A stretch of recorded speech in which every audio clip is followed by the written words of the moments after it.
ଶାଗ ବାଛୁଛୁ ନା ଏମିତି ଫୋପାଡୁଛୁ? ଭଲ ଭଲ ଭଲ ବାସ୍ ମୁଁ ଶାଗ କିଣିକି ଆଣିଛି ତୁ ଏମିତି ଫୋପାଡ଼ିବୁ।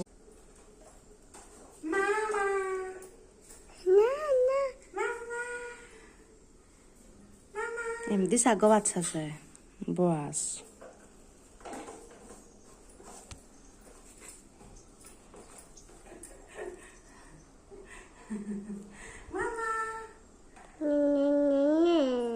ଶାଗ ବାଛୁଛୁ ନା ଏମିତି ଫୋପାଡୁଛୁ?